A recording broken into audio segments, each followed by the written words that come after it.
Pô, hoje é um dia interessante que vai ser um primeiro vídeo sobre coisas interessantíssimas com um especialista de teclado, especialista de sofá, o rei do Google, da inteligência artificial, e desses programas aí, tá? Vamos lá. Assistir primeiro antes de falar a respeito. O Barsi não gasta com Porsche, não aproveita a vida e vai ser o cara mais rico do cemitério. Essa foi a conclusão que muitas pessoas chegaram ao assistir fragmentos de vídeos que estão rolando aqui na rede social. E eu vim trazer outra perspectiva para vocês nessa pensata aqui do mês, porque eu acho que vale a pena vocês ouvirem a versão do outro lado, de uma pessoa que não só como filha, mas uma pessoa que cresceu e o conhece profundamente, pode trazer aqui para vocês. Qual é o real critério de felicidade e aproveitar a vida para você? Infelizmente, para muitas pessoas, né, muitas pessoas foram abduzidas pela ideia de felicidade que é vendida aqui nas vidas fabricadas de rede social. Pessoal, essa aqui não é a vida real de muita gente, tá? E com todo respeito, quem é você para ditar, para dizer se o cara tá vivendo a vida ou não? Quando eu tiver 1 milhão, eu vou ser feliz. Quando eu comprar aquele carro, eu vou ser feliz. Quando eu tiver aquela casa, aí sim eu vou ser feliz e as pessoas vão saber que eu tenho sucesso. Percebem que é sempre atrelado a esse tipo de conquista material? Deve ser muito incômodo para as outras pessoas assistirem uma pessoa que usufrui da verdadeira liberdade, que é poder escolher o tipo de vida que vai levar. E o Barsi escolheu viver os prazeres dele. Vir para o trabalho todos os dias, comprar as ações que ele gosta, gastar milhões com isso, voltar para casa, jantar em família, dormir e repetir tudo de novo. Ele tem 87 anos, gente. Ele já fez tudo o que tinha a fazer ao longo da vida. Ele já fez dezenas de viagens internacionais, muitas das quais eu tive a oportunidade de usufruir. Me deu uma vida extremamente confortável. Cultura, né? Eu sempre cresci numa casa em que experiências eram levadas mais a sério do que bens materiais. E o mais importante de tudo, o Barsi me deu aquilo de mais escasso na vida dele, o tempo. Ele se dedicou à minha formação, me fez eu me apaixonar pelo mundo das ações, que é uma coisa que eu sou extremamente grata e que eu espero um dia retribuir à altura. Bom, e já me encaminhando aqui para a conclusão, muito cuidado com essas verdades absolutas criadas aqui na internet para você formar a sua opinião, tá? Eu vi o Barsi ser chamado por pessoas que conquistaram 1/10 do que ele conquistou, de covarde. Imagine, covarde, uma pessoa tão pioneira aqui no nosso país, né, que incentiva a geração de riqueza, não só isso, a distribuição de riqueza através dos dividendos. E ele fez isso sem mamar nas tetas do Estado, sem passar a perna em ninguém, sem pai rico, como eu tenho.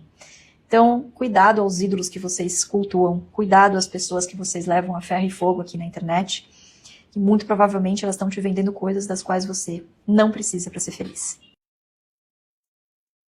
Bom, agora eu vou falar um pouco a respeito, que eu acho que é, cara, muito interessante, tá?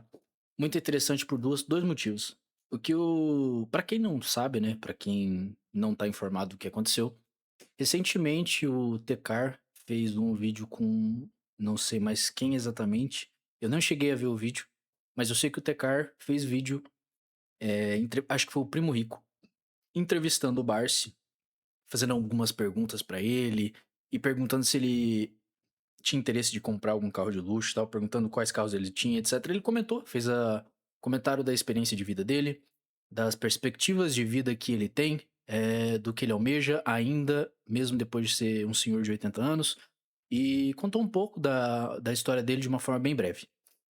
Depois disso, houve comentários em live no nosso rei, né? O nosso rei, o nosso presidente Cariani, né? Que é a referência no que se tange o em fitness, bodybuilding, sei lá, vida de alto desempenho hoje, né? O nosso presidente do mundo maromba, como o próprio Gorgonoide já comentou a respeito sobre esse assunto. Se você não sabe exatamente do que.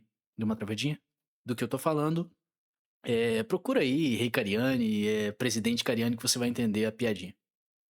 Além disso, alguns, acho que meses, um ano talvez atrás, o Pablo Marçal também veio a comentar sobre o estilo de vida do Barsi, usando palavras como escassez, falta de autoimagem, desconhecimento do que é desfrutar, do que o dinheiro propõe, o dinheiro pode prover, né? Enfim, eu não vou dar minha opinião aqui, porque na minha opinião, honesta opinião, eu não sou do lado nem do Pablo e nem do Barsi. Eu não acho que a vida tem que ser tão minimalista quanto é o que o Barsi é, vive, é o que pelo menos o que ele propõe, mas também não acho que a vida é luxúria que o próprio Pablo Marçal, que se intitula cristão, também demonstra no seu com seu com o que ele geralmente propõe, né, o que ele diz nas suas palestras, etc. Eu não acho que a vida não é nenhum desses dois extremos,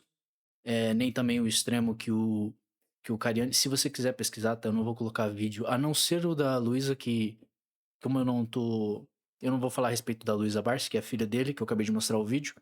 Eu não vou colocar vídeo de mais ninguém aqui por um motivo simples, eu não quero tomar strike, porque o que eu vou falar são coisas fortes no que tange a psicologia, e provavelmente talvez eles podem vir a ficar chateados, e como não tem imagem deles, eles não podem ficar chateados. Então, basicamente, se você quiser saber do que eu tô querendo falar, só procura Barsi e o nome dessas três pessoas que eu mencionei aqui, que é o Renato Cariani, Tecar e o próprio Pablo Marçal, que você vai entender o que eu estou querendo dizer. Qual que é o resumo da obra? O resumo da obra é que na psicologia a gente estuda uma coisa que chama o realismo, ou a realidade ingênua, ou o realismo ingênuo, que é basicamente um fenômeno que acontece, que foi estudado por um psicólogo, que eu não vou lembrar o nome agora, mas eu vou deixar na edição o nome do psicólogo, que é muito. Ele foi um cara muito importante, que. O que é o estudo do realismo ingênuo, da realidade ingênua? É que as pessoas têm que entender que a vida não é 100% o escopo dos nossos olhos, tá? E existem duas formas diferentes de você evidenciar isso. Uma forma física e prática e uma forma mais emocional, psicológica e inspirativa. A forma mais prática é o daltonismo. Por exemplo, pessoas daltônicas. Uma pessoa daltônica olha para uma árvore e ela vê ela completamente diferente de mim, que não sou daltônico. Por quê? Porque a percepção de cores de cada um de nós é diferente.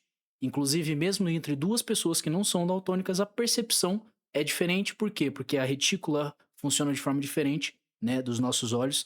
A córnea vai tudo funcionar de forma diferente, de acordo com a luminosidade, com questões cerebrais, com questões da nossa própria córnea. Então, são vários fatores, é multifatorial. Além disso, existem as percepções psicológicas, que uma pessoa ouve algo e interpreta de forma diferente que outra, porque as nossas experiências resultam nos indivíduos que somos, e cada um percebe uma frase, uma palavra, uma ação de formas diferentes de outra pessoa. E é isso que se baseia o realismo ingênuo ou a realidade ingênua. A vida não é 100% o que você olha com seus olhos, e a vida não é o que você acha que realmente é, ou ela não se resume ao que você acha que é certo ou não. Ponto. Tá? E é por isso que eu quero trazer uma reflexão que é muito interessante. As mesmas pessoas, do mesmo jeito que pessoas mais humildes, tá? Pessoas que às vezes estão abaixo da linha da pobreza, ou pessoas que às vezes são assalariados ou vivem no limite ali próximo de 2 a 3 salários mínimos, olham para multimilionários ou para pessoas como o Tecar, o Renato Cariani, ou até mesmo o Pablo Marçal, e veem a vida deles como sem sentido. Eles também olham para a vida do Barça e veem uma vida sem sentido. Por quê? Porque isso é cultural, tá? O Brasil especificamente tem essa cultura de marginalizar o dinheiro, de ver pessoas que têm muito poder aquisitivo como vilanescos, né? Isso é uma construção cultural e política, né? E ela tem um propósito muito, com um afinco muito bem aplicado, sabe? Com um intuito bem enraizado para que as pessoas sejam como elas são, né? Bem politizadas e acaloradas nas suas opiniões. Enfim, isso acontece, e do mesmo jeito que uma pessoa mais pobre, né, de uma origem mais humilde, olha para o Tecar, olha para o Cariani e olha para esses outros caras e vê a vida deles como apenas pessoas que fazem tudo por dinheiro, que querem mostrar que tem, não sei o que lá, eles olham para o Barsi e olham com os mesmos olhos. Os mesmos olhos que, se você for olhar como na psicologia de forma análise crua, inveja, tá? Uma análise crua assim. mas existem nuances psicológicos e vários outros fatores. E aonde que eu quero chegar? Onde eu quero chegar é uma coisa bem simples. Se você olhar como um todo, da mesma forma que eles olham para o Barsi, é a forma que algumas outras pessoas olham para eles. Porque cada pessoa vê o mundo de forma diferente. Só que isso tudo, por quê? Porque a gente é motivado a acreditar no mundo dessa forma, culturalmente, por criação, pelo jeito que vivemos e pelas pessoas que nos permeiam. A verdade é essa, é uma construção cultural, que ela não foge mesmo você tendo dinheiro. Sabe por quê? Sabe por que, que o Barsi, talvez, se ele realmente não ligar do jeito que ele fala, ele não liga? Porque ele não depende de mostrar que ele tem dinheiro para ganhar dinheiro. Que não é o que acontece com o Cariani, que não é o que acontece com o Tecar, e que não é o que acontece com o Pablo. Eles precisam mostrar que eles têm poder para que eles consigam ganhar dinheiro. Porque o poder é a demonstração prática de que o que eles vendem, que é a imagem deles, dá resultado. Se eles não têm uma prova factiva do que é, factual, do que realmente é o que eles vendem, que é a imagem deles, eles não conseguem comprovar a sua própria veracidade e ganhar dinheiro. Mas o Barça não precisa disso. A prova do resultado dele está na carteira dele, de investimento e o desempenho dela. E é esse o motivo pelo qual pessoas têm visões diferentes. E é por isso que cada um vai concordar de uma forma. Você pode assistir esse vídeo e pensar, esse cara é um imbecil. Como pode vir uma pessoa e pensar, esse cara está falando algo que faz sentido. Por quê? O seu ponto de vista é cultural. E tudo que você acredita foi feito para ser como é. Seja as pessoas que te cerceiam, seja o jeito que você viveu, seus traumas e a sua percepção. Tudo como, ó, um cabresto. Fique com essa reflexão, pense sobre isso. Em breve teremos mais um vídeo sobre psicologia.